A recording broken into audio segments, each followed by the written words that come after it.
Hello बच्चे, कैसे हैं? उम्मीद करते हैं आप बहुत अच्छे होंगे। Sardar Patel coaching centre channel में बच्चे आप लोग का बहुत-बहुत स्वागत है। आज हम क्लास 9th का हम एक न्यू इम्पोर्टेंट और न्यू वीडियो लेकर आए हैं बच्चे। आप लोग ध्यान से हमारी बातों को सीखने और समझने का बच्चे आप लोग प्रयास करेंगे और अपने दोस्तों के पास ज़रूर से ज़रूर इस वीडियो को क्या करेंगे बच्चे, शेयर करेंगे। चलिए क्लास को हम लोग बच्चे शुरू करते हैं, ध्यान दीजिएगा। 9th बायोलॉजी में सबसे पहले हम लोग को पढ़ना है बच्चे, बायोलॉजी किसे कहते हैं अर्थात बायोलॉजी है क्या? देखिए नाम है बायो, बायो अर्थात लॉजी, बायोलॉजी। बायोलॉजी को हिंदी में बच्चे कहते हैं, देखिए जैसा कि लिखा हुआ है, जीव विज्ञान। जीव विज्ञान किसे कहते हैं? जीव की विज्ञान जीव विज्ञान होता है। तो कहेंगे सबसे पहले कहेंगे बच्चे कि विज्ञान की वैसी शाखा, ध्यान दीजिए बच्चे, विज्ञान की वैसी शाखा जिसमें जीव जंतु के बारे में अध्ययन किया जाता है। विज्ञान की वैसी शाखा जिसमें जीव जंतु के बारे में अध्ययन किया जाता है। विज्ञान की वैसी शाखा को बच्चे जीव विज्ञान कहा जाता है। फादर ऑफ बायोलॉजी अरस्तु को कहा जाता है। आप लोग को याद रखना है, अरस्तु जीव विज्ञान के जनक होते हैं। अरस्तु जो होते हैं बच्चे जीव विज्ञान के जनक होते हैं बच्चे, आप लोग को बिल्कुल याद रखना है। तो देखिए सबसे पहले बायोलॉजी का डिफिनेशन आप लोग को बिल्कुल आसान शब्दों में हमने अभी बताया कि विज्ञान की वैसी शाखा, विज्ञान की वैसी शाखा जिसमें जीव जंतु के बारे में अध्ययन किया जाता है। विज्ञान की वैसी शाखा जिसमें जीव जंतुओं के बारे में अध्ययन किया जाता है। ध्यान दीजिएगा, विज्ञान की वैसी शाखा जिसमें जीव जंतुओं के बारे में अध्ययन किया जाता है, जीव विज्ञान कहा जाता है। आप लोग को याद रखना है। और जीव विज्ञान के जो जनक होते हैं बच्चे वो अरस्तु होते हैं। आप लोग को याद रखना है, जीव विज्ञान के जो जनक होते हैं बच्चे वो अरस्तु होते हैं। यहाँ पे ध्यान दीजिएगा, बायोलॉजी को हम लोग दो ब्रांच में हम लोगों ने बांट दिया है। पहला ब्रांच जिसे हम बोटनी कहते हैं और दूसरा जिसे हम बच्चे जूलॉजी कहते हैं। बोटनी को हिंदी में बच्चे हम कहते हैं पादप विज्ञान और इसके जनक है थियोफ्रेस्टस। और दूसरा जिसे हम लोग जूलॉजी कहते हैं, जूलॉजी को हिंदी में जंतु विज्ञान कहा जाता है और इसका जनक अरस्तु है। जो बायोलॉजी के जनक हैं, जीव विज्ञान के जो जनक अरस्तु हैं, वही जनक जूलॉजी के भी अरस्तु ही हैं। तो देखिए सबसे पहली बात आप लोगों को यहाँ पे ध्यान क्या देना है। देखिए बोटनी, बायोलॉजी को दो भागों में बांट दिया गया, बोटनी और किसमें, जूलॉजी में। तो बोटनी किसे कहते हैं? देखिए बोटनी का मतलब होता है पादप विज्ञान। पादप का मतलब होता है बच्चे पेड़ पौधे। तो कहिएगा कि जीव विज्ञान की वैसी शाखा, ध्यान दीजिएगा, जीव विज्ञान की वैसी शाखा, जीव विज्ञान की वैसी शाखा जिसमें पेड़ पौधों के बारे में अध्ययन किया जाता है। जीव विज्ञान की वैसी शाखा जिसमें पेड़ पौधों के बारे में अध्ययन किया जाता है। जीव विज्ञान की वैसी शाखा को हम पादप विज्ञान कहते हैं और पादप विज्ञान में हम लोग पेड़ पौधा के बारे में अध्ययन करते हैं और इसके जनक हैं थियोफ्रेस्टस। आप लोगों को बच्चे याद रखना है, जो पादप विज्ञान के जो जनक होते हैं वो थियोफ्रेस्टस होते हैं। आप लोगों को बच्चे याद रखना है। सेकेंड आपका था जूलॉजी। तो कहिएगा कि जीव विज्ञान की वैसी शाखा, जीव विज्ञान की वैसी शाखा जिसमें जंतुओं अर्थात जानवर के बारे में अध्ययन किया जाता है। जानवर जैसे मनुष्य, मनुष्य के बारे में, मनुष्य भी एक प्रकार का बच्चे जानवर ही है, जंतु ही है। तो कहने का मतलब जीव विज्ञान की वैसी शाखा जिसमें जानवर के बारे में अध्ययन किया जाता है। बायोलॉजी की वैसे ब्रांच को हम जंतु विज्ञान कहते हैं और जंतु विज्ञान के जो फादर होते हैं वो अरस्तु होते हैं, अर्थात फादर ऑफ जूलॉजी अरस्तु को कहा जाता है। अर्थात अरस्तु जो जंतु विज्ञान के पितामह कहे जाते हैं। कौन? अरस्तु। तो देखिए सबसे पहले हम लोगों ने सीख लिया कि बायोलॉजी, तो बायोलॉजी में जीव जंतु के बारे में अध्ययन करते हैं तब उसे हम बायोलॉजी कहते हैं। बायोलॉजी के दो ब्रांच बांट दिया गया है, एक बोटनी और एक जूलॉजी। बोटनी में आप लोग को पेड़ पौधों के बारे में अध्ययन करना है और जूलॉजी में आपको बच्चे जानवर के बारे में अध्ययन करना है। बोटनी के जनक थियोफ्रेस्टस होते हैं और जो जूलॉजी के जो जनक होते हैं वो बच्चे अरस्तु होते हैं। जो बायोलॉजी के जनक हैं वही जनक बच्चे जूलॉजी के हैं। अब हम लोग सबसे पहले यहाँ पे बायोलॉजी के दो ब्रांच बोटनी और जूलॉजी तो मैंने पढ़ा दिया। तो सबसे पहले हम लोग शुरू करते हैं बोटनी से, अर्थात पादप विज्ञान से हम लोग पढ़ाई करेंगे। बच्चे ध्यान से हमारी बातों को समझने और सीखने का प्रयास करेंगे। तो देखिए बोटनी में अर्थात पेड़ पौधों के बारे में हम लोगों को पढ़ना है। तो पेड़ पौधों के बारे में हम लोग को पढ़ना है तो सबसे पहले हमारा पॉइंट है पादप आकार की अर्थात प्लांट मॉर्फोलॉजी। प्लांट मॉर्फोलॉजी किसे कहते हैं बच्चे, आप लोगों को बिल्कुल ध्यान देना है। प्लांट मॉर्फोलॉजी का मतलब होता है कि पादप विज्ञान की वैसी शाखा जिसमें पेड़ पौधों के बाह्य आकृतियों का, जैसे जड़ के बारे में, तना के बारे में, पत्ती के बारे में, फल के बारे में, फूल आदि के बारे में अध्ययन किया जाता है। पादप विज्ञान की वैसी शाखा को प्लांट मॉर्फोलॉजी अर्थात पादप आकार की कहा जाता है। ध्यान से सुनिएगा, हमारी बातों को गहराई से सुनिए और समझने का बच्चे आप लोग प्रयास करेंगे। देखिए, पादप विज्ञान में हम लोग पादप आकारकी के बारे में पढ़ते हैं, अर्थात प्लांट मॉर्फोलॉजी क्या होता है। तो कहिएगा, पादप विज्ञान का एक ऐसा ब्रांच है या जीव विज्ञान का एक ऐसा ब्रांच है जिसमें हम लोग पेड़ पौधा के बाह्य कहने का मतलब बाह्य ज्ञानेंद्रियों या बाह्य इंद्रियों के बारे में, बाह्य इंद्रियों के बारे में पढ़ेंगे। ज्ञानेंद्रियां नहीं कहेंगे, जैसे बाह्य, इसमें जो कहने का मतलब आकृति होते हैं, जैसे जड़ होते हैं, तना होते हैं, पत्ती होते हैं, पुष्प होते हैं और फल के बारे में अध्ययन किया जाता है। तो ऐसी कंडीशन में ऐसी ब्रांच की, जीव विज्ञान की ऐसी ब्रांच को प्लांट मॉर्फोलॉजी कहा जाता है। ध्यान दीजिएगा, देखिए यहाँ पर लिखा हुआ है बच्चे, ध्यान दीजिएगा, आकार की जीव विज्ञान की वह शाखा है। ध्यान दीजिएगा, आकार की जीव विज्ञान की वह शाखा है जिसमें पादपों की बाह्य आकृति, ध्यान दीजिएगा, पादपों की बाह्य आकृति तथा उसके विभिन्न प्रकारों का अध्ययन किया जाता है। जैसे जड़ के बारे में पढ़ेंगे, तना के बारे में पढ़ेंगे, पत्ती के बारे में पढ़ेंगे, पुष्प के बारे में पढ़ेंगे एवं फल के बारे में पढ़ेंगे। तब हम ऐसी स्थिति को हम लोग कहते हैं प्लांट मॉर्फोलॉजी। सिंपल सी बात है, जब हम प्लांट के तना के बारे में, पत्ती के बारे में, फल के बारे में, फूल आदि के बारे में पढ़ते हैं बच्चे, तब हम उसे प्लांट मॉर्फोलॉजी कहा जाता है। आप लोग को बच्चे याद रखना है। अब देखिए, प्लांट मॉर्फोलॉजी के अंतर्गत देखिए डायग्राम आप लोग यहाँ पे देख रहे होंगे बच्चे। यहाँ पे देखिए रूट से है, जड़ है, यहाँ स्टेम तना है, यहाँ पे पत्ती है, यहाँ पे देखिए फ्लावर है, यहाँ पे देखिए फ्रूट भी है, यहाँ पे नोड, इंटरनोड भी देखिए, यहाँ पे नोड है और यहाँ पे इंटरनोड। सब हम धीरे धीरे आप लोग को बताने का प्रयास करेंगे बच्चे। तो वही कहता है, प्लांट मॉर्फोलॉजी में आप लोग को याद रखना है बच्चे कि विज्ञान की वैसी शाखा होता है, अर्थात जीव विज्ञान की वैसी शाखा होता है जिसमें पौधों के बाह्य आकृति जैसे तना, पत्ती, जड़, फल और फूल आदि के बारे में अध्ययन किया जाता है। प्लांट मॉर्फोलॉजी अर्थात पादप आकार की कहा जाता है। आप लोग हम उम्मीद करते हैं कि पादप आकार की आप लोग को बच्चे समझ में आ गया होगा।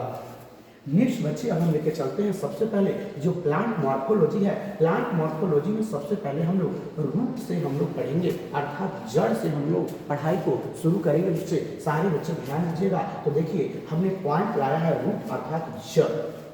जड़ क्या होता है, ध्यान दीजिएगा।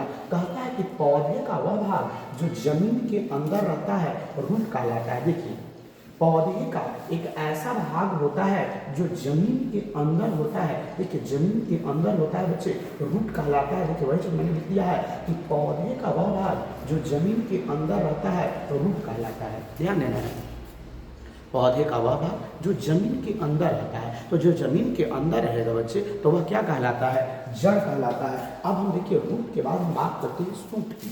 देखिए सूट क्या होता है, तो देखिए सूट, देखिए जनरली जो ये जो पौधा है, ये जो भूमि है, भूमि के जो नीचे वाला, पौधा का जो नीचे वाला जो हिस्सा है उसे हम रूट कहते हैं। और जो इस भूमि के जो ऊपर वाला जो हिस्सा आप लोगों को बच्चे दिखाई दे रहा है, इसे बच्चे हम कहते हैं सूट। तो देखिए, दो चीज आप लोग को अभी याद रखना है, एक रूट और एक सूट। तो रूट का मतलब होता है कि पौधे का वह भाग जो भूमि के अंदर होता है उसे रूट कहते हैं। और याद रखिएगा, पौधे का वह भाग जो भूमि के ऊपर होता है उसे हम बच्चे सूट कहते हैं। देखिए, इसी चीज को मैंने यहाँ पे लिख दिया है, ध्यान दीजिएगा। रूट अर्थात जड़, पौधे का वह भाग जो जमीन के अंदर रहता है रूट कहलाता है। और सूट का मतलब समझिएगा, पौधे का वह भाग जो भूमि के ऊपर रहता है उसे हम सूट कहते हैं। हम उम्मीद करते होंगे बच्चे कि रूट और सूट आप लोगों को समझ में आ गया होगा। देखिए, इसमें ऊपर वाला रूट है, सॉरी ऊपर वाला सूट है और नीचे वाला बच्चे रूट है। देखिए, इसको हम लोग बच्चे कहते हैं रूट और इसको कहते हैं बच्चे सूट। देखिए, पौधा का जो निचला हिस्सा होगा वो सब रूट कहलाएगा और जो पौधा का जो भूमि के ऊपर होगा उसे बच्चे हम क्या कहते हैं, सूट कहते हैं। उम्मीद करते हैं कि आप लोगों को रूट और सूट समझ में आ गया होगा। अब देखिए, रूट की कुछ महत्वपूर्ण बातें हैं जो आप लोगों को बच्चे याद रखना है कि रूट में क्या क्या महत्वपूर्ण बातें होती है, आप लोगों को बच्चे ध्यान रखना है। देखिए, रूट जड़ या मूल माने जड़ भी होता है बच्चे, इंग्लिश नेम रूट है, इसका हिंदी नेम जड़ या मूल होता है। देखिए, हमने क्या लिखा है पहले ध्यान दीजिएगा कहता है यह पेड़ पौधों के भूमि के नीचे वाला भाग होता है, यह पेड़ पौधों के भूमि के नीचे वाला भाग होता है। इसका विकास बीज के रेडिकल अर्थात मूलांकुर से होता है। इसमें क्लोरोफिल नहीं पाया जाता है, जिसके कारण यह हरा नहीं होता है। अब कहिएगा कि ये सब का बोल दिया, देखो सब एकदम धीरे धीरे हम फिगर से क्लियर करेंगे बच्चे। आप लोग ध्यान से फिगर को समझिएगा और समझने का प्रयास कीजिएगा। देखिए ध्यान से हमारी बातों को गहराई से सुनिएगा। जैसे देखिए बच्चे, ये बीज है, तो बीज कभी भी जब मिट्टी में जाएगा तो उससे दो चीज निकलेगा, एक निकलेगा रेडिकल और एक निकलेगा पलमूले। ध्यान दीजिएगा, एक निकलेगा रेडिकल जिसे हम हिंदी में मूलांकुर कहते हैं, और एक पलमूले होता है जिसे हिंदी में हम प्रांकुर कहते हैं।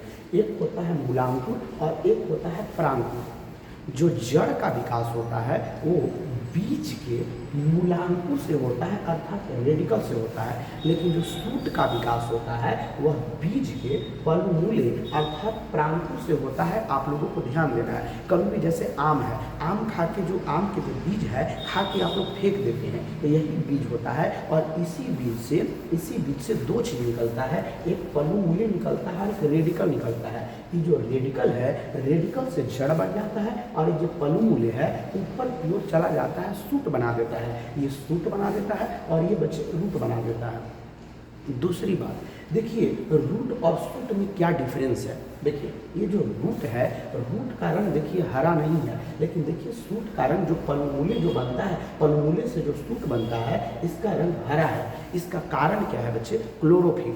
देखिए रूट में क्लोरोफिल नहीं पाया जाता है, जिसके कारण रूट का रंग हरा नहीं होता है। लेकिन यहाँ पे देखिएगा जो पलमूले है इसका रंग हरा है, क्योंकि इसमें क्लोरोफिल पाया जाता है। इसमें देखिए पौधे के जिस भाग में, पौधा का जिस भाग जो हरा रंग का है, पौधा का जो भाग हरा रंग का है तो समझ जाइए कि उसमें क्लोरोफिल है, और जो हरा रंग नहीं है तो समझ जाइए कि वह उसमें क्लोरोफिल नहीं है। जैसे पौधा का जड़ में क्लोरोफिल बच्चे नहीं पाए जाते हैं, नहीं पाए जाने के कारण इसका रंग हरा नहीं होता है। देखिए वही चीज को मैंने लिख दिया बच्चे, ध्यान दीजिएगा। कहता है यह पेड़ पौधों के भूमि के नीचे वाला भाग है। कौन? रूट। रूट जो होता है पेड़ पौधा के भूमि के नीचे वाला भाग होता है। इसका विकास बीज के रेडिकल अर्थात मूलांकुर, देखिए जड़ का विकास रेडिकल अर्थात मूलांकुर से होता है। इसमें क्लोरोफिल नहीं पाया जाता है, इसमें क्लोरोफिल नहीं पाया जाता है, जिसके कारण यह हरा नहीं होता है। याद रखिएगा।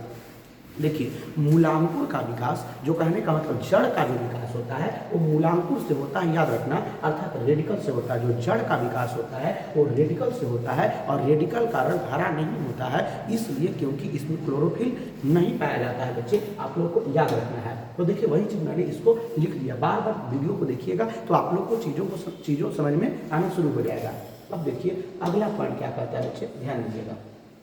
कहता है कि जो मूलांकुर होता है, मूलांकुर अर्थात कहने का मतलब रेडिकल, मूलांकुर जो होता है प्रकाशानुवर्ती, प्रकाशानुवर्ती का मतलब फोटोट्रॉपिंग। देखिए एक होता है फोटोट्रॉपिंग और एक होता है जियोट्रॉपिंग। अब प्रश्न ये उठता है कि फोटोट्रॉपिंग और जियोट्रॉपिंग में क्या होता है। देखिए फोटोट्रॉपिंग का मतलब होता है प्रकाश की ओर गति करना, और जियोट्रॉपिंग का अर्थ होता है बच्चे पृथ्वी के गहराई में जाना। तो कहता है कि जो मूलांकुर होता है प्रकाशानुवर्ती अर्थात फोटोट्रॉपिंग नहीं होता है, बल्कि गुरुत्वानुवर्ती होता है। अब कहिएगा ये चीज आप क्या कह रहे हैं। देखिए बिल्कुल हम अच्छे तरीके से डायग्राम से हम आप लोगों को बच्चे सिखाने का प्रयास करेंगे। देखिए ये हो जाएगा तना अर्थात सूप हो जाएगा, और ये देख रहे हैं ये जड़ है। जड़ कभी भी फोटोट्रॉपिक नहीं होता है। फोटोट्रॉपिक मतलब प्रकाश की ओर गति नहीं करता है। जड़ प्रकाश की ओर कभी नहीं गति करता है, प्रकाश की ओर गति नहीं करता है, बल्कि यह कहाँ गति करता है? जियोट्रॉपिक में, माने भूमि के गहराई के अंदर जाता है। कौन बच्चे? जड़। ध्यान दीजिएगा, मेरी बातों को बढ़िया सुनिएगा, मेरी बातों को बढ़िया सुनिएगा। ये जो जड़ है बच्चे, ये जो जड़ आप लोग देख रहे हैं वो भूमि के गहराई के अंदर जाता है। ये जड़ जो है भूमि के गहराई के अंदर जाता है, प्रकाश की ओर कभी नहीं गति करता है। इसलिए हम लोग कहते हैं कि जो रेडिकल होता है वह जियोट्रॉपिक में होता है, लेकिन जो पलमूले होता है वह बच्चे फोटोट्रॉपिक में होता है। फोटोट्रॉपिक का मतलब होता है प्रकाश की ओर गति करना, और जियोट्रॉपिक का मतलब होता है भूमि के गहराई के अंदर जाना। देखिए ये जो जड़ है वो भूमि के गहराई के अंदर की ओर जाता है, इसलिए हम लोग कहते हैं कि जो जड़ होता है वो जियोट्रॉपिक में होता है। लेकिन जो ये तना सूट जो दिखाई दे रहा है बच्चे, इस सूट आपका फोटोट्रॉपिक में होता है, अर्थात ये प्रकाश की ओर गतिशील होता है, ये चाहता है कि प्रकाश की ओर गति करे। कोई भी तना देखिएगा प्रकाश की ओर जाने का प्रयास करेगा। तो देखिए जो सूट है वो हमेशा याद रखिएगा बच्चे फोटोट्रॉपिक में होता है, लेकिन जो रूट जो होता है बच्चे वो जियोट्रॉपिक में होता है। वही चीज देखिए मैंने लिख दिया है, ध्यान दीजिए। मूलांकुर अर्थात कहने का मतलब रेडिकल की अगर बात करें, रेडिकल की बात करें, देखिए नीचे की ओर जा रहा है। तो देखिए मूलांकुर जो होता है प्रकाशानुवर्ती नहीं होता है, देखिए लिखा हुआ बच्चे, नहीं होता है, बल्कि गुरुत्वानुवर्ती अर्थात जियोट्रॉपिक में होता है। कौन? मूलांकुर। ये जो मूलांकुर होता है बच्चे वो फोटोट्रॉपिक नहीं होता है, मतलब ये प्रकाश की ओर गति नहीं करता है बच्चे, बल्कि गुरुत्वानुवर्ती माने भूमि के गहराई के अंदर जाता है। जैसे इस डायग्राम में आप देख सकते हैं जो जड़ है वो देखिए अंदर मिट्टी की ओर जाता है, मिट्टी के अंदर जाता है, इसलिए हम इसको जियोट्रॉपिक करते हैं। लेकिन ये देखिए जो तना है वो देखिए प्रकाश की ओर गति कर रहा है, इसलिए हम कहेंगे कि यह फोटोट्रॉपिक में होता है बच्चे। आप लोग को बच्चे ध्यान देना है। तो देखिए हम अभी आप लोगों को बताए मूलांकुर प्रकाशानुवर्ती नहीं होते हैं बल्कि गुरुत्वानुवर्ती होते हैं। आप लोग को बच्चे याद रखना है। अब देखिए बच्चे हम आगे सिखाने का आप लोग को प्रयास करेंगे डायग्राम के माध्यम से। देखिए ये कोई पौधा है, पौधा का देखिए जड़ है अर्थात रूट है और ऊपर सूट है और यहाँ पे देखिए सूर्य है। तो देखिए इसका जो तना है सूर्य की ओर जाने का प्रयास कर रहा है, अर्थात इसका जो सूट होगा वो बच्चे फोटोट्रॉपिक में होगा अर्थात प्रकाशानुवर्ती होगा। लेकिन जो जड़ होगा भूमि के गहराई के अंदर जाएगा, इसलिए हम इसको कहेंगे जियोट्रॉपिक। देखिए यहाँ पे लिखा हुआ है पॉजिटिव फोटोट्रॉपिक बाय सूट अर्थ सिस्टम। देखिए सूट जो होता है फोटोट्रॉपिक के प्रति पॉजिटिव होता है, पॉजिटिव माने उसी की ओर जाने का प्रयास करता है। यहाँ देखिए क्या लिखा हुआ है negative phototropic by root system. ये जो रूट सिस्टम है फोटोट्रॉपिक के प्रति निगेटिव व्यवहार करता है। निगेटिव माने नकारात्मक, अर्थात प्रकाश की ओर गति नहीं करता है, वह भूमि की गहराई के अंदर जाता है, इसलिए हम इसको कहेंगे जियोट्रॉपिक है। इसलिए इसको हम जियोट्रॉपिक बोलेंगे, इसको बोलेंगे फोटोट्रॉपिक। ये फोटोट्रॉपिक इसलिए है क्योंकि प्रकाश की ओर गति करने का प्रयास करता है। ये फोटोट्रॉपिक नहीं है इसलिए क्योंकि यह भूमि के गहराई के अंदर की ओर जाने का ही प्रयास करता है। तो इसको कहेंगे कि पॉजिटिव दर्शाता है और इसे हम क्या बोलेंगे निगेटिव दर्शाता है। किसके प्रति? फोटोट्रॉपिक के प्रति। ये जो स्टेम इसका जो सूट है वो फोटोट्रॉपिक के प्रति पॉजिटिव दिखाएगा और इसका जो रूट है वो निगेटिव दिखाएगा। किसके प्रति? फोटोट्रॉपिक के प्रति। हम उम्मीद करते हैं होंगे आप लोगों को बच्चे कि आप लोगों को फोटोट्रॉपिक और जियोट्रॉपिक बच्चे आप लोगों को समझ में आ गया होगा। अब हम नेक्स्ट लेके चलते हैं बच्चे, ध्यान दीजिएगा। देखिए हमने डिफिनेशन ला दिया है आप लोग के लिए बच्चे। फोटोट्रॉपिक किसे कहते हैं? Is a growth response to light. Light की ओर अगर ये ग्रो करेगा तब वह फोटोट्रॉपिक कहलाता है। और जियोट्रॉपिक क्या कहलाता है? Is a growth response to gravity. Gravity माने गहराई में अंदर जाएगा अर्थात मिट्टी के अंदर जाएगा तब उसे जियोट्रॉपिक में कहते हैं। और जब यदि प्रकाश की ओर लाइट की ओर गति करेगा तब उसे हम फोटोट्रॉपिक में कहते हैं बच्चे। तो देखिए आप लोग को कभी नहीं भूलना है जो जड़ होता है वह जियोट्रॉपिक को बताता है या जियोट्रॉपिक की ओर वह गति करता है, पृथ्वी के अंदर गति करता है। और इसका जो सूट है बच्चे वो फोटोट्रॉपिक में होता है अर्थात प्रकाश की ओर गति करता है। आप लोगों को याद रखना है। अब देखिए अगला पॉइंट क्या है बच्चे, ध्यान दीजिएगा। जड़ का अगला पॉइंट क्या है? जड़ में नोड और इंटरनोड नहीं पाया जाता है, जिसके कारण यह चौड़ाई में विकास नहीं कर पाता है बल्कि लंबाई में विकास करता है। अब कहिएगा नोड और इंटरनोड क्या है? देखिए आप लोग यहाँ पे इस फिगर को देख रहे होंगे बच्चे, इसमें नोड और इंटरनोड कहाँ कहाँ है ध्यान दीजिएगा। देखिए ये वाला आकृति और ये वाला आकृति आप देख रहे होंगे, ये दोनों को हम करते हैं नोड्स। और देखिए यहाँ पे जो आप लोग देख रहे हैं यहाँ से लेके यहाँ तक की जो बीच का डिस्टेंस है उसे बच्चे इंटरनोड। देखिए जहाँ से पत्ती निकलता है, जहाँ से पत्ती निकलता है उसे हम नोड्स कहते हैं। और जहाँ से देखिए यहाँ से तना निकला हुआ है और यहाँ से एक तना निकला हुआ है, तो दो तना जहाँ जहाँ निकलता है, जहाँ से दो तना निकलता है उसके बीच का जो डिस्टेंस होता है बच्चे उसे हम जनरली इंटरनोड्स कहते हैं। तो देखिए सूट्स में नोड्स और इंटरनोड्स पाए जाते हैं, लेकिन जड़ में नोड्स और इंटरनोड्स नहीं पाए जाते हैं। आप लोग को ध्यान देना है, इसी के कारण यह चौड़ाई में विकास नहीं करता है। जनरली चौड़ाई ज़्यादा चौड़ा नहीं रहता है। जैसे किसी का भी जड़ होगा ना तो चौड़ा नहीं होगा, एकदम अंदर की ओर सुरीला, ज़्यादा चौड़ा नहीं होगा। इसीलिए यह चौड़ाई में विकास नहीं कर पाता है, बल्कि लंबाई में विकास करता है। लंबाई मतलब अंदर की ओर गहराई में जाता है। क्यों? क्योंकि इसमें नोड्स और इंटरनोड्स नहीं पाए जाते हैं। तो आपको याद रखना है, तना में नोड्स और इंटरनोड्स पाए जाते हैं, लेकिन जड़ में नोड्स और इंटरनोड्स नहीं पाए जाते हैं। आप लोग को बच्चे याद रखना है। अब देखिए अगला पॉइंट क्या है बच्चे, जड़ के कार्य, वर्क ऑफ रूट। जड़ के कार्य क्या है? तो देखिए जड़ के कार्य क्या क्या है। पहला कार्य, पानी और खनिज लवण को क्या करना? अवशोषण करना। जड़ क्या करता है कि पानी और खनिज लवण को क्या करता है? अवशोषित करता है। और अवशोषित करने के बाद एक जाइलम होता है संवहनी ऊतक और एक फ्लोएम होता है। तो जो जाइलम क्या करता है बच्चे कि जो पानी और खनिज लवण जो जड़ अवशोषित करता है, कौन विधि से अवशोषित करता है बच्चे? याद रखना है, परासरण विधि से। जड़ में मूल रोम पाया जाता है जो परासरण विधि से जल और खनिज लवण को अवशोषित करके वो क्या करता है, जाइलम जो क्या करता है कि पौधा के विभिन्न भागों में अर्थात पत्ती में जल और खनिज लवण को पहुंचाने का क्या करता है, कार्य करता है। लेकिन पौधा में एक संवहनी ऊतक जिसका नाम बच्चे फ्लोएम होता है। फ्लोएम क्या करता है कि जो पत्ती में जो बना भोजन होता है वो फ्लोएम क्या करता है, शरीर के विभिन्न भागों में अर्थात पौधा के शरीर पत्ती में जो बना भोजन होता है वो फ्लोएम का क्या करता है कि पौधे के विभिन्न भागों में पहुंचाने का काम करता है।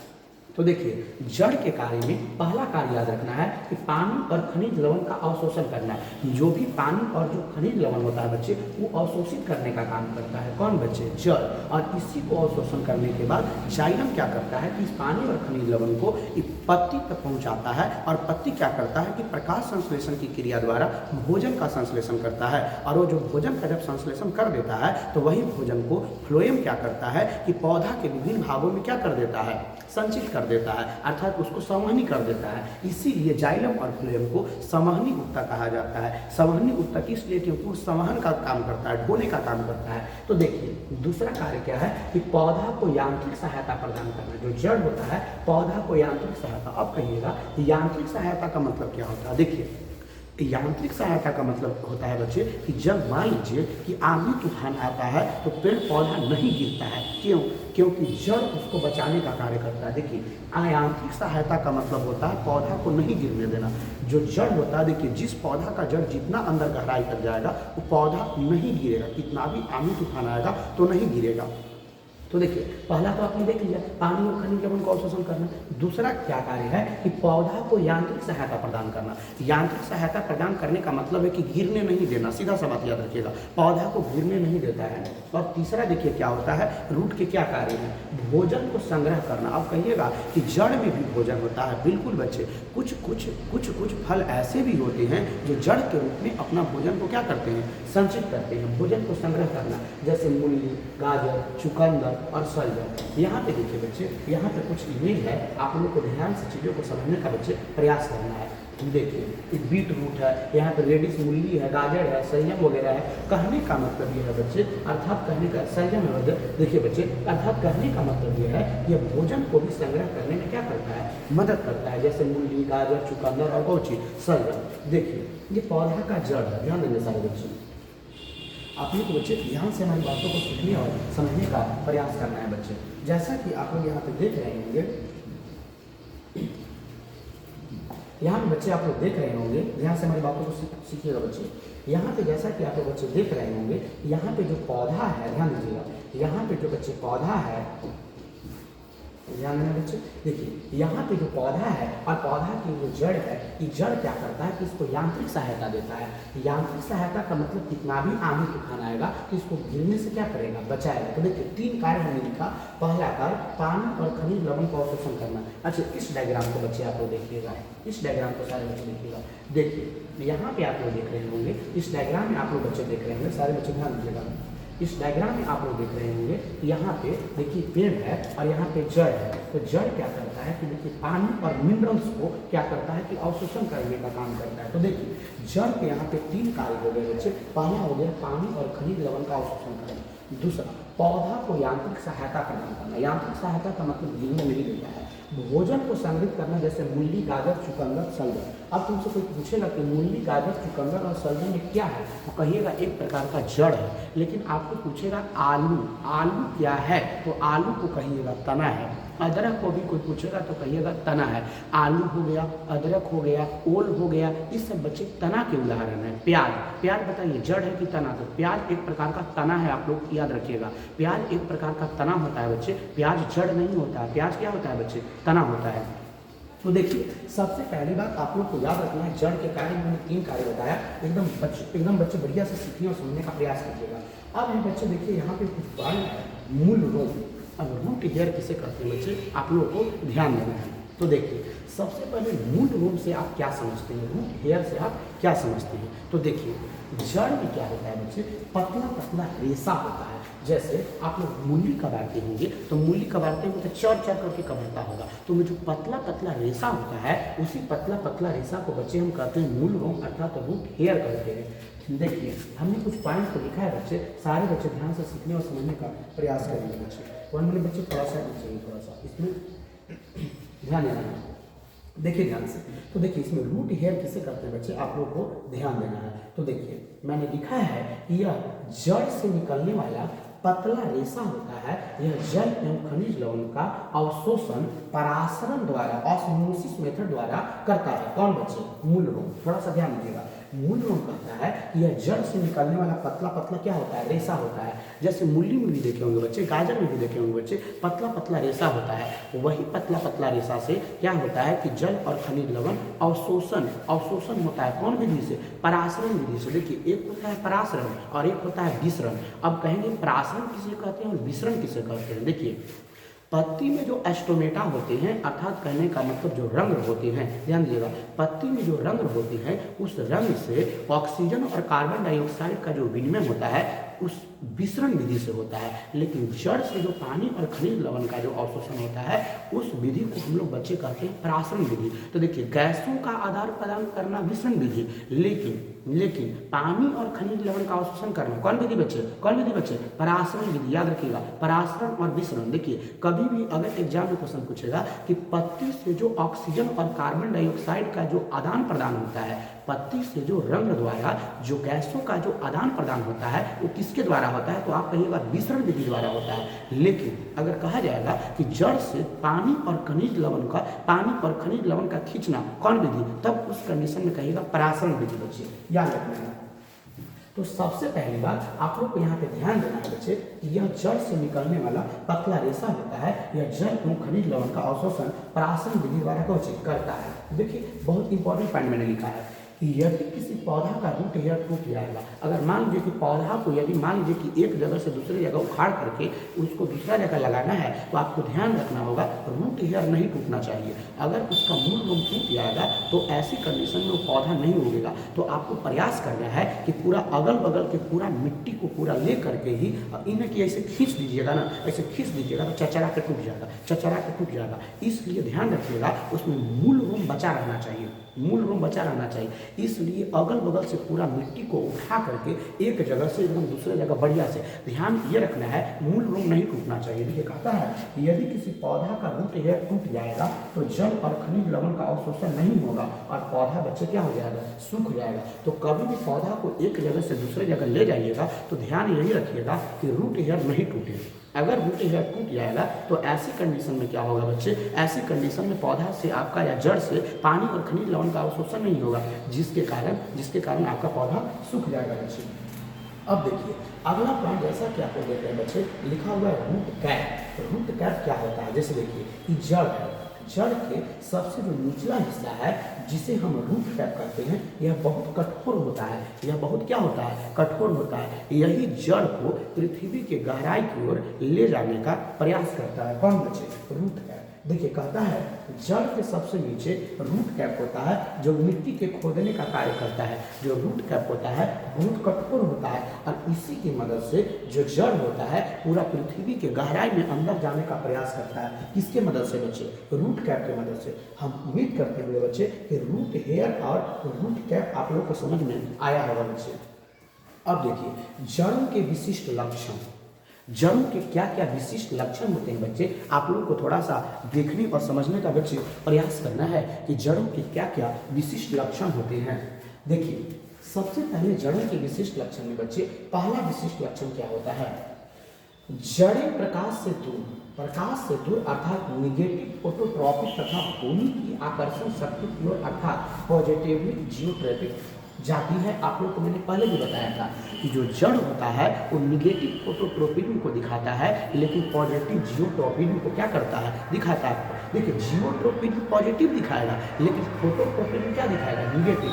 लेकिन अगर हम आपको तना की बात करेंगे, तना अभी हम आगे पढ़ेंगे बच्चे, तो तना याद रखिएगा, तना पॉजिटिव फोटोट्रोपिज्म दिखाएगा लेकिन निगेटिव जियोट्रोपिज्म दिखाएगा। लेकिन जो अगर हम जड़ की बात करते हैं, रूट की अगर बात करते हैं, तो जो रूट होगा आपका, जो रूट होगा बच्चे, फोटोट्रोपिज्म निगेटिव दिखाएगा लेकिन जियोट्रोपिक क्या बताएगा, पॉजिटिव बताएगा। हम देखिए एक बार और पढ़ देते हैं, जड़ प्रकाश से दूर रहता है, प्रकाश क्यों नहीं रहता, प्रकाश से दूर रहता है, तथा भूमि की आकर्षण शक्ति की ओर क्या करती है, जाती है बच्चे। नेक्स्ट देखिए, जड़ों में पर्णहरित, यहाँ पे हरित होगा, पर्णहरित माने क्लोरोफिल नहीं पाया जाता है, इसलिए इसका रंग भूरा होता है। जड़ का रंग कभी हरा नहीं होता बच्चे, इसका रंग कैसा होता है, भूरा होता है।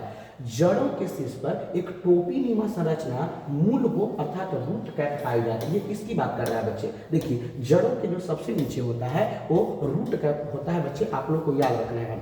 नेक्स्ट आप लोग को ध्यान रखना है बच्चे, जड़ों के शीर्ष पर एक कोष्ठीय लंबी पतली संरचना पाई जाती है जिसे रूट हेयर्स कहते हैं। देखिए इसमें देखिए पतला पतला रेशा पाया जाता है बच्चे, जिसे हम बच्चे रूट हेयर्स कहते हैं। तो देखिए यहाँ पे रूट हेयर्स भी आप लोग का हो गया बच्चे।